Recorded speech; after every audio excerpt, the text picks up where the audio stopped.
माँ तू सबसे प्यारी है, माँ तू जग में न्यारी है। माँ तू सबसे प्यारी है, माँ तू जग में न्यारी है। अपने आंचल में रखना, अपने आंचल में रखना। हमें वरदानों से भरना। माँ तू सबसे प्यारी है, माँ तू जग में न्यारी है। माँ तू सबसे प्यारी है, माँ तू जग में न्यारी है। पिता, पुत्र और पवित्र आत्मा के नाम पर आमीन। आप सबों को जय यीशु। हम सबों को प्रभु ने विशेष रूप से चुना है। हम लोग चुने हुए लोग हैं। जिस प्रकार उत्पत्ति ग्रंथ अध्याय 12 के अंदर अब्राहम को बुलाता हुआ, अब्राहम का बुलावा के विषय में हम लोग पढ़ते हैं। अब्राहम को बुलाने के बाद ईश्वर अब्राहम से कहते हैं, वाक्य 4 को पढ़ना चाहूंगा, 3-4। वहां पर ईश्वर ने अब्राहम को बुलाने के बाद ये कहते हैं, जो तुम्हें शाप देगा वो मैं उन्हें शाप दूंगा, और तुम्हारे द्वारा पृथ्वी भर के वंश आशीर्वाद प्राप्त करेंगे। वाक्य 4 के अंदर लिखा हुआ वचन है, तुम्हारे द्वारा पृथ्वी भर के वंश आशीर्वाद प्राप्त करेंगे। उसी प्रकार हम भी चुने हुए व्यक्ति हैं। हम दूसरों के लिए आशीर्वाद बनना चाहिए। आज के इस क्लास में मैं यही बताना चाहूंगा, किस प्रकार हम दूसरों के लिए आशीर्वाद बन सकते हैं। आशीर्वाद का सोर्स, आशीर्वाद से भरा हुआ व्यक्ति ही दूसरों को आशीर्वाद दे सकता है, आशीर्वाद का कारण बन सकता है। तो किस प्रकार हम दूसरों के लिए आशीर्वाद बनना चाहिए, इसके विषय में यहां पर हम लोग देखते हैं, ये अब्राहम को बुलाया और प्रभु ने एक कंडीशन भी रखा है। उससे पहले वाक्य 2 के अंदर, जो तुम्हें आशीर्वाद देते हैं मैं उन्हें आशीर्वाद दूंगा, जो तुम्हें शाप देते हैं मैं उन्हें शाप दूंगा। इसका मतलब है, हमें जो आशीर्वाद देता है उन्हें आशीर्वाद ईश्वर देगा करके। यदि मैं दूसरों के लिए आशीर्वाद बनूंगा, इसका मतलब ईश्वर का आशीर्वाद मुझे मिलेगा। इसका मतलब ईश्वर से प्राप्त उस आशीर्वाद का एक चैनल मुझे बनना है। ईश्वर से आशीर्वाद मेरे द्वारा दूसरों को देने वाला है, मुझे एक चैनल बनना है। आज के क्लास में यही मैं बताने वाला हूं। अब्राहम कैसे चैनल बना। ईश्वर ने बुलाया, अपना सब कुछ छोड़ करके अब्राहम पूर्ण रूप से ईश्वर में विश्वास किया, जिसने उसे बुलाया। उस विश्वास के कारण अब्राहम सारे मानव जाति का, बुलाए हुए लोग, जो चुने हुए लोगों का आशीर्वाद का कारण बना। उन्हीं के द्वारा संसार को आशीर्वाद मिलेगा करके बताए। वाक्य 4 में ये लिखा है, तुम्हारे द्वारा पृथ्वी भर के वंश आशीर्वाद प्राप्त करेंगे। इसका अर्थ को और समझना है, उत्पत्ति ग्रंथ अध्याय 22 को पढ़ना पड़ेगा। हमें मालूम है वहां पर 22 में ईश्वर अब्राहम से बोलते हैं, तुम्हें जो संतान मिला है, तुम्हारा सब कुछ है, वो संतान इसहाक, उसे मोरिया पहाड़ लेकर के जाओ, वहां पर बलि अर्पित करो, उसे बलि अर्पित करो। यह प्रभु चाहता है। प्रभु को प्रथम स्थान देना, बाकी सबको बलि अर्पित करना। अब्राहम का बुढ़ापे में जन्म लेने वाला 100 साल इंतजार किया एक बच्चे के लिए। विशेषकर अब्राहम को 75 साल की उम्र में बताया था तुम्हें संतान होगा करके। बाकी 25 वर्ष ये इंतजार में था संतान का। बुढ़ापे में 100 साल की उम्र में जो बच्चा जन्म लिया उसको ले जा करके मोरिया पहाड़ पर बलि अर्पित करो बोला।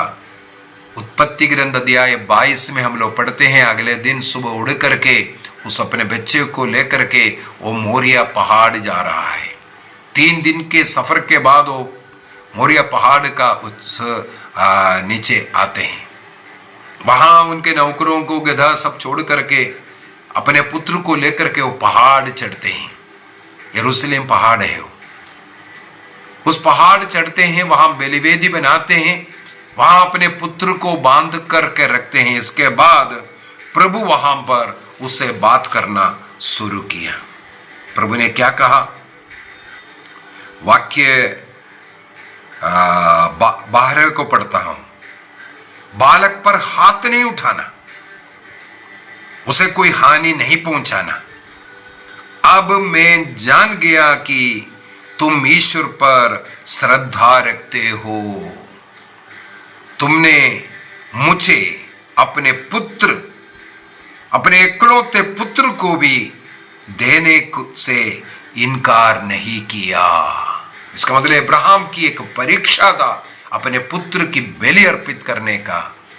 उस परीक्षा में अब्राहम इस प्रकार विश्वास के साथ वो जीते हैं। क्या कारण है? यदि हम लोग इब्रानियों का पत्र उसके अध्याय 11 को पढ़ेंगे, हिब्रूस चैप्टर 11 को पढ़ेंगे, वहां पर लिखा हुआ है अब्राहम ने अपने पुत्र को क्यों बलि अर्पित करने के लिए गया था। हिब्रूस चैप्टर 11 वर्स 19 में लिखा है, इब्राहिम का विचार यह था कि ईश्वर मृतकों को भी जिला सकता है। मैं इसको वध कर करके उसको मार डालूंगा, इसके बाद बलि जला दूंगा, उस राख से भी मेरे बेटे को ईश्वर वापस दे सकता है। विश्वास के कारण आगे लिखा है, इसलिए उन्होंने अपने पुत्र को फिर प्राप्त किया। ये भविष्य के लिए एक प्रतीक था करके। भविष्य के लिए क्या प्रतीक है? उत्पत्ति ग्रंथ 22 में फिर से जाते हैं। उत्पत्ति ग्रंथ अध्याय 22 वाक्य 18 में वहां पर हम लोग देखते हैं, इसलिए मैं तुम पर आशीष बरसता रहूंगा, अनुग्रह बरसता रहूंगा। तुमने अपने पुत्र को भी अर्पित करने के लिए मुझ में विश्वास किया। मैं आकाश के तारों और समुद्र की बालों की तरह तुम्हारे वंशजों को असंख्य बनाऊंगा और वे अपने शत्रुओं के नगरों पर अधिकार कर लेंगे। तुमने मेरी प्रजा का पालन किया,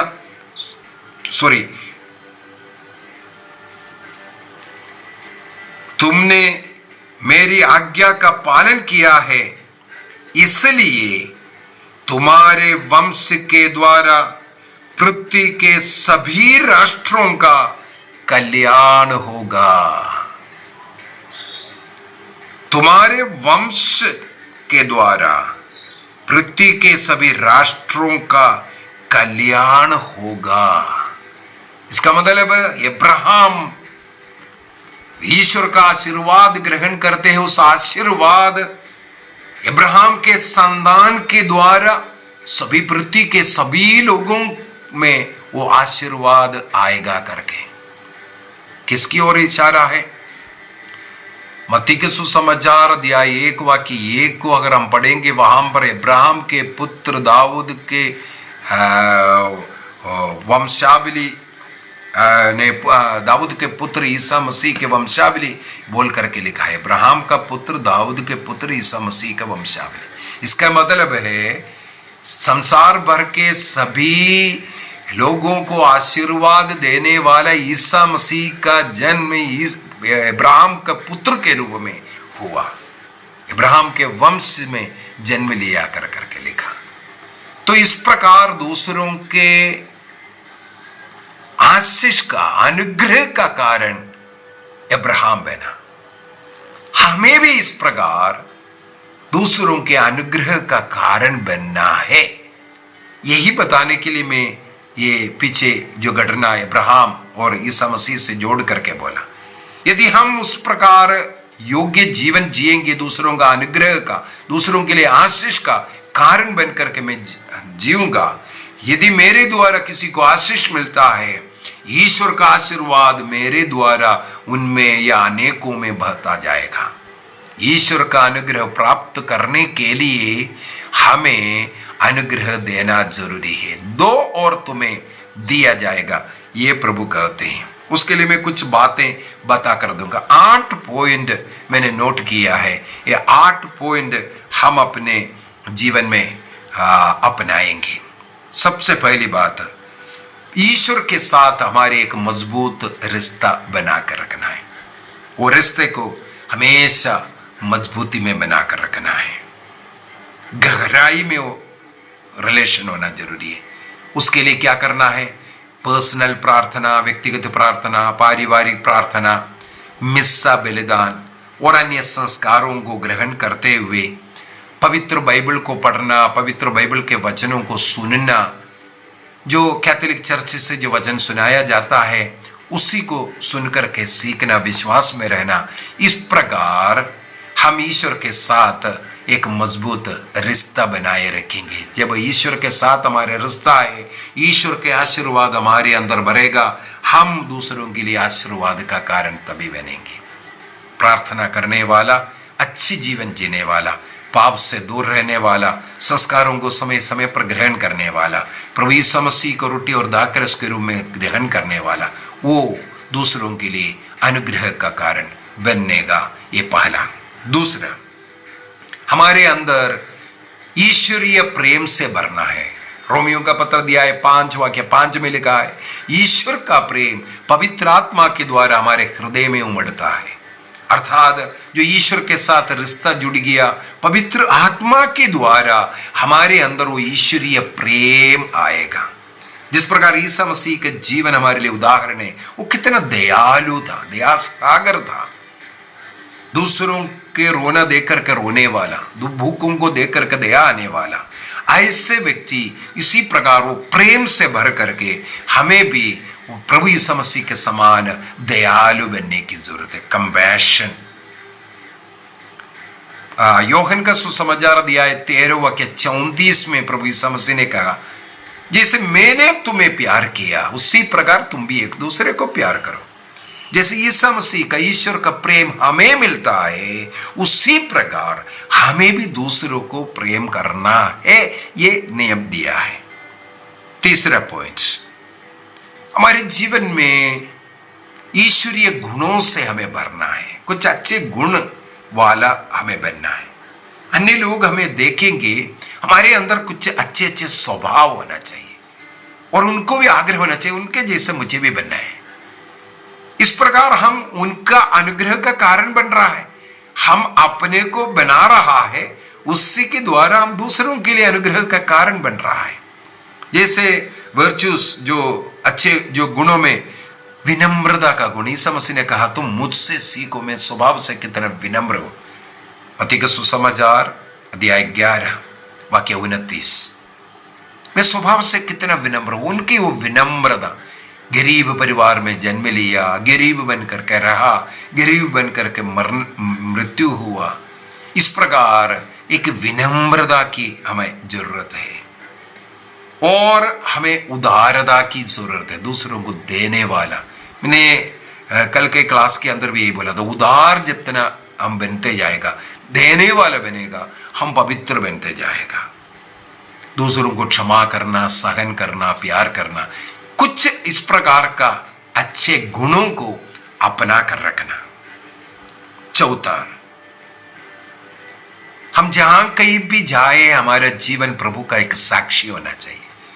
अन्य लोग आपको पूछना चाहिए कि आप ईसाई है, ये पूछना चाहिए। आपका जीवन, आपका चाल चलन, आपका बातचीत, आपका व्यवहार, आपका काम, आप जिस ऑफिस में काम करते हो, काम देख करके अन्य लोग पूछना चाहिए कि आप एक ईसाई है।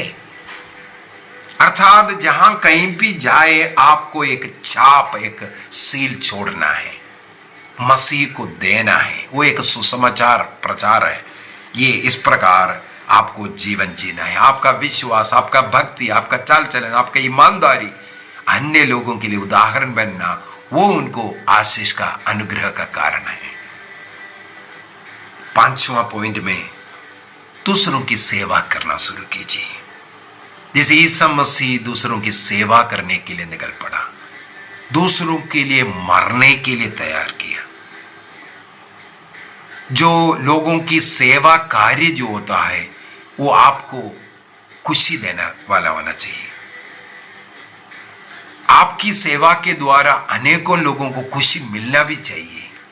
यदि आपको उस सेवा कार्य में खुशी मिलता है, वो खुशी उनका खुशी है, ये जानना। जो आप सेवा कर रहा है, आपको खुशी लग रहा है, वो खुशी आपको कैसे मिला? उनको खुशी मिला, इसलिए। इसका मतलब अन्य लोगों को खुशी देने वाला, उसके द्वारा उनको हीलिंग मिलता है, शारीरिक एवं आत्मिक हीलिंग उनको मिल जाता है ये सेवा के द्वारा। और लोग आपके इस सेवा कार्य के द्वारा प्रभु को जानने और विश्वास करने में आएगा। इसलिए सेवा कार्य में आप प्रभु को देना और खुशी से सेवा करना, ये बहुत ही जरूरी है। तब आप जिसकी सेवा करता है उनको ईश्वरीय अनुग्रह आप बांट रहा है, आप उनके लिए आशीर्वाद का कारण बन रहा है। 6वां पॉइंट, आप एक मध्यस्थ प्रार्थना करने वाला बनिए। दूसरों के लिए रोज प्रार्थना करना। रोज, मैंने इसलिए 4 रोजरी करने के लिए बोला है। 4 रोजरी में कम से कम 200 बार आप प्रणाम मरिये बोलते हैं। इसका मतलब कम से कम 200 बार आप किसी न किसी व्यक्ति को याद कर सकता है, किसी न किसी व्यक्ति के लिए प्रार्थना कर सकता है। ये 4 रोजरी में कम से कम 20 बड़े मतलब आप रख सकते हैं। इस प्रकार अपने लिए, अपने पड़ोसी के लिए, अपने कलीसिया के लिए, अपने देश के लिए, पूरे संसार के लिए हमें मध्यस्थ प्रार्थना करने वाला बनना। वो प्रार्थना के द्वारा आप दूसरों को आशीर्वाद दे रहा है, उन्हें ईश्वरीय आशीर्वाद मिलेगा। 7वां पॉइंट, दूसरों में अच्छाई ढूंढना शुरू कीजिए। आपके साथ बुरे व्यवहार करने वाला, आपके शत्रु भी, उनके अंदर भी कुछ अच्छाइयां होगा। जब उन्हें आप क्षमा करेंगे, सहन करेंगे, प्रेम करेंगे, उनकी अच्छाइयों को देख करके उनका गुणगान करेंगे, आप उनके जीवन को बदल सकता है। आपकी क्षमा में कई बार उदाहरण बोला है, सिस्टर रानी मरिया की हत्या करने वाले उस हत्यारे को उनके परिवार ने जब क्षमा किया, बेटा बोल करके गले लगाया, उसका मन परिवर्तन हो, उसका अनुग्रह का, उसका आशीष का कारण ये परिवार बन गया। तो हमें भी इस प्रकार क्षमा के द्वारा, प्रेम के द्वारा, सहन के द्वारा हमें भी दूसरों का अनुग्रह का कारण बनना। रोमियो का पत्र उसके अध्याय 12 के अंदर इसलिए बोला है, तुम स्वयं प्रतिशोध मत लो, प्रतिशोध ईश्वर का है, उस ईश्वर पर छोड़ दो। यदि तुम्हारा शत्रु भूखा है तो उसे खिलाओ, वो प्यासा है तो उसको पिलाओ। इस प्रकार उसके सिर पर आप जलती अंगारों का ढेर लगाता है, अर्थात उन्हें पश्चाताप की कृपा मिलेगा। आप शत्रुओं को प्रेम करेंगे, आपके अंदर क्षमा का वो प्रैक्टिस हो जाएगा, आप दूसरों को पश्चाताप की ओर लेके आ सकता है, उनका अनुग्रह का कारण बन सकता है। 8वां पॉइंट और बोलूंगा, शांति स्थापित करने वाला बनिए। मत्ती के सुसमाचार अध्याय 5 के अंदर ईसा मसीह ने यही कहा, जो शांति स्थापित करता है वो ईश्वर का पुत्र कहलाता है। यदि आप ईश्वर का पुत्र है, आप दूसरों के बीच में शांति लाने वाला बनना। किसी के बीच में नफरत है, लड़ाई झगड़ा है, परिवार में, भाइयों में, कहीं भी हो, सबसे पहले अपने घर से शुरू कीजिए, अपने पड़ोस से, और अपने समुदाय से, अपने कलीसिया से, अपने देश में, देश विदेश में, पूरे देश में शांति के लिए हमें प्रयत्न करना है। शांति कैसे स्थापित कर सकते हैं, इसके लिए हमें प्रयत्न करना है। उसी के द्वारा आप सबों में, पूरे संसार में प्रभु का अनुग्रह, वो शांति, यीशु मसीह ने कहा मैं तुम्हें शांति देता हूं, वो शांति जो इस संसार का शांति नहीं, मैं अपनी शांति देता हूं, वो शांति संसार को देना, वो अनुग्रह। तो इस प्रकार हमें दूसरों के लिए आशीर्वाद, अनुग्रह का कारण बनना है। आज के क्लास में मैंने मुख्यतः 8 बातें बोला, और उदाहरण के तौर पर इब्राहिम के विषय में, ईसा मसीह के विषय में, वो स्वयं ईसा मसीह स्वयं शांति का राजा है, किस प्रकार दुनिया के लिए अनुग्रह का कारण बना, अपने को क्रूस पर लटका करके अपने शरीर में सहन करते हुए वो दूसरे के लिए अनुग्रह का कारण बना। हमें भी ये निर्णय बनना है, निर्णय करना है कि मैं दूसरों के लिए आशीष का, अनुग्रह का कारण बनूंगा। आइए आंखें बंद करें, प्रभु को धन्यवाद दें। मेरा जीवन अन्य लोगों के लिए उदाहरण बने, निर्णय करें, आशीष का कारण बनकर रहने के लिए निर्णय करें। पिता, पुत्र और पवित्र आत्मा के नाम पर आमीन। आप सबों को जय यीशु।